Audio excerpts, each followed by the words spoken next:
Roxley just published a game I saw and I liked, and now let me tell you about it.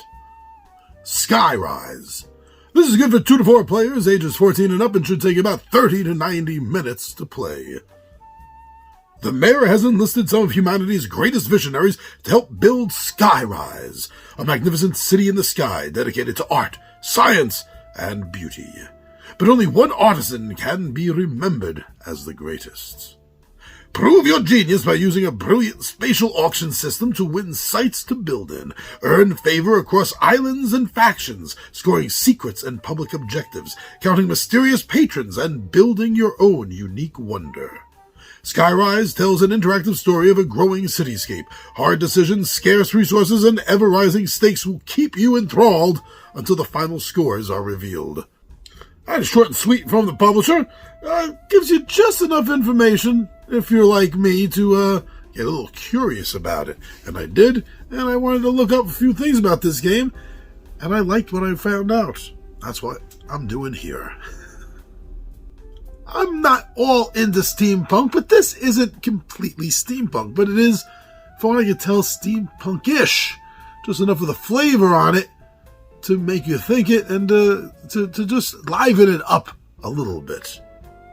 Now, it takes this steampunk sense genre, right, and it uses it in the middle of this architectural auction game.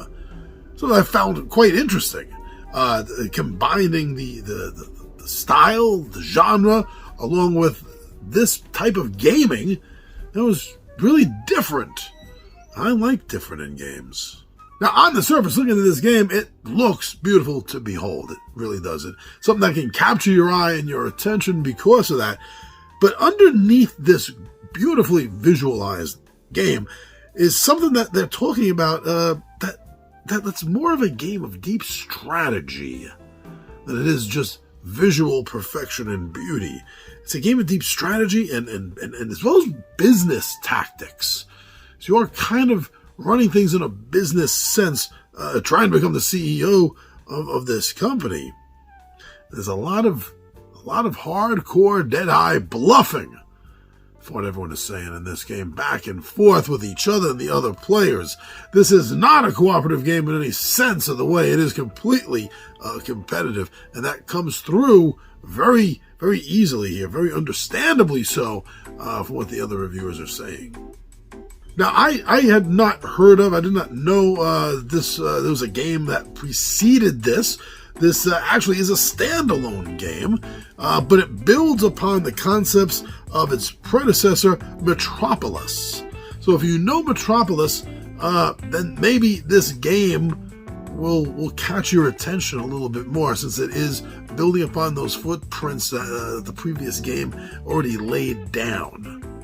Now, you are going to be in the middle, from what I can see, you're doing a lot of things during your turns, during the phases of the game, from auctioning and building, to just creating your strategy, strategizing, what you're going to do, how you're going to win the game.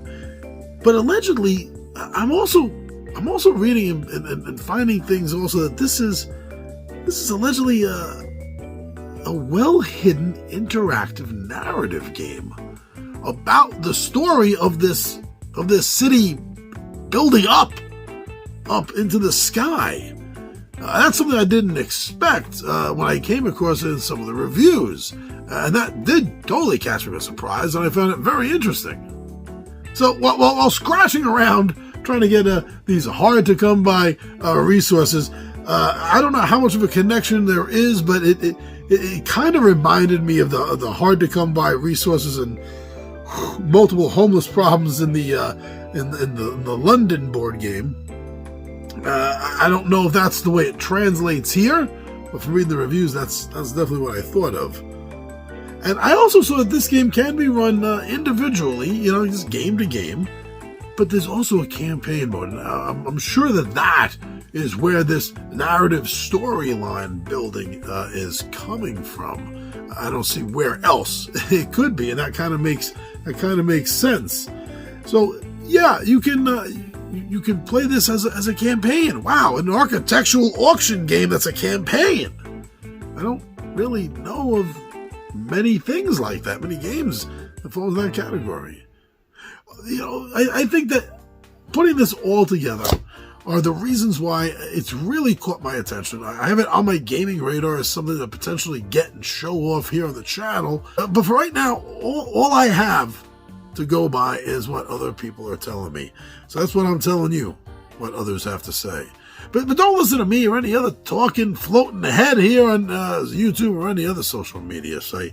You don't know who's being bought, paid, bribed, or gifted to say whatever somebody wants them to say. Listen, the best thing to do is to watch playthroughs. If there's a title that you think you might be interested in, find a playthrough of it. That should give you the best idea if it's something you're going to like or not. This way, you're getting your own information instead of being influenced. So why don't you go get some more information on Skyrise?